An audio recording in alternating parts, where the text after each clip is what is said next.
What if feeling young again wasn't about fancy routines, extreme stretching, or hours in the gym? What if it came down to reclaiming a few key positions your body was always meant to access? When I first started, my body felt locked up, stiff, restricted, uncomfortable.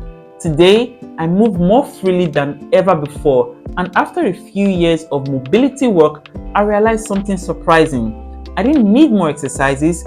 I needed to own a few key positions and revisit them consistently. You don't need to become a gymnast or some movement expert. In this video, I'll show you the core positions that can restore the kind of mobility most people last felt in their early 20s. This isn't a follow-along workout, but I strongly encourage you to explore these positions as we go. Many adults struggle to reach their arms behind their body without discomfort, and the usual explanation is age. But the truth is simpler. We stop using that range of motion. Tight chest muscles and neglected shoulders slowly limit what the arms can do.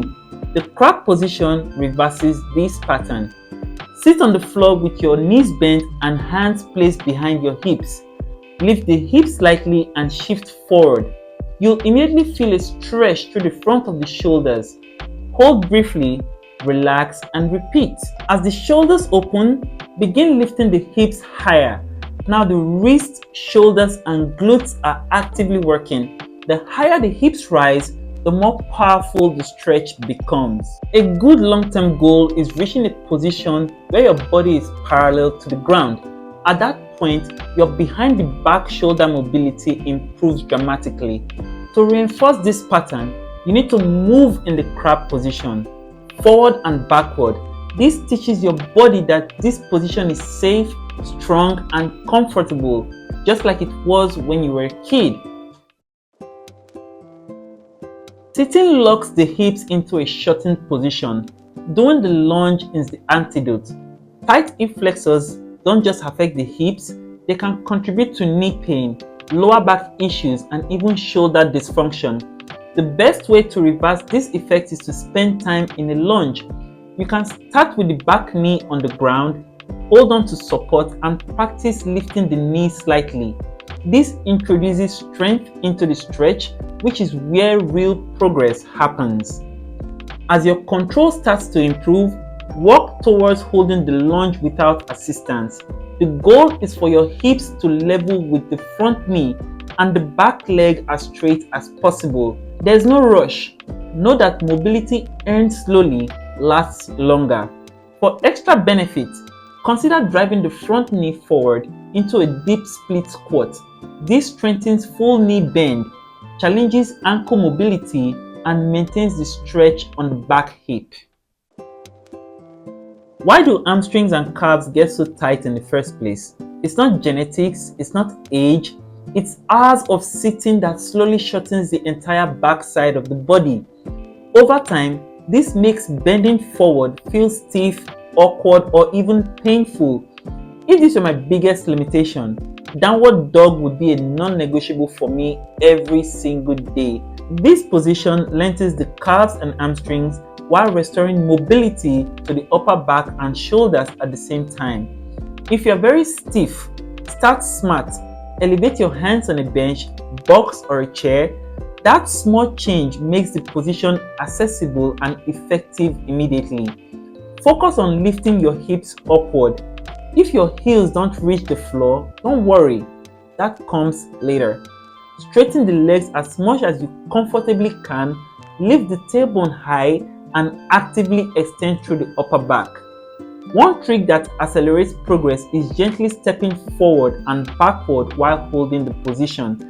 This encourages the hips, spine, and shoulders to actively participate rather than passively stretch. Modern life quietly steals hip mobility. Sitting and limited movement patterns slowly shut the hips down. This isn't aging, it's underuse. Look at your hips while sitting down in a chair. They are closed, passive, and barely working. The horse stance flips that completely. Instead of sitting on a chair, you become the chair. With feet wide and torso upright, The horse stance activates muscles that have been dormant for years. It's simple, adaptable, and brutally effective. Expect shaking because that's not weakness, it's your body waking up. For an added challenge, take slow steps forward and backward while maintaining an upright torso. This turns mobility into usable strength. If the horse stance is your functional chair, the resting squat is your natural resting place. Human joints are designed to fully bend. When we lose that ability, ankle pain, knee issues, and hip problems often follow. If this position feels impossible, elevate your heels and hold on to something for balance. That's not cheating, it's intelligent progression. With time, the deep squat can become a place you can relax instead of struggle. Every movement I have showed you so far uses only body weight, making them easy to do anywhere. But if you have access to a bar, hanging is essential, especially for your shoulder health. Hanging decompresses the shoulder joints, restores space, and improves function. You can start with feet on the ground and still get meaningful benefits.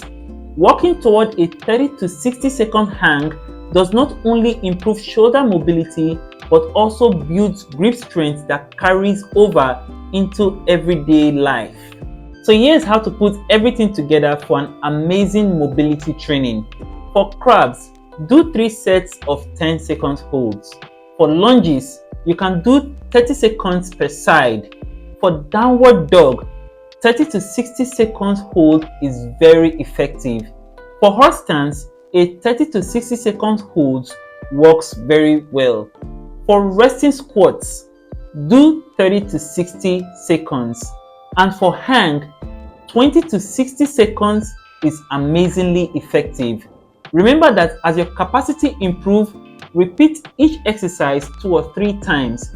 You can do this daily, but every other day is ideal for most people. These are my top 5 mobility exercises. Let me know what you think. And finally, always remember, train well and move often. See you in the next one. Peace.